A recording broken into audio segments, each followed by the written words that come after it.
vantaggio degli ospiti al 22esimo minuto. Una domanda difficile, nonostante la vittoria ci sono state delle cose che non sono piaciute in campo? Beh sì, dai, qualcosa c'è sempre da migliorare.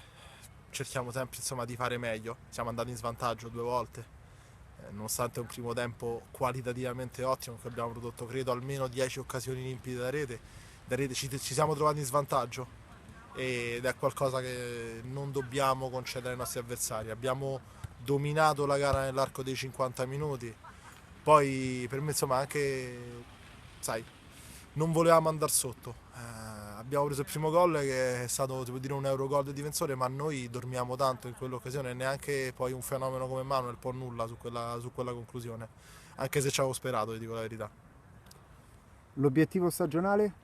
L'obiettivo stagionale è arrivare fino in fondo, puntiamo a arrivare fino, come diceva Manuel prima, arrivare a maggio, provare a vincere il campionato, vogliamo farlo nel miglior dei modi e se possibile quest'anno vogliamo anche che qualcuno dei nostri calciatori, visto che siamo in fase di sponsorizzazione, noi abbiamo penso il numero uno assoluto di uguale.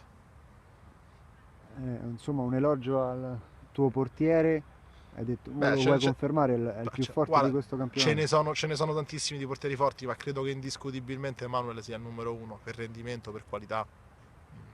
Mai veramente mi sorprende partita dopo partita, eccezionale.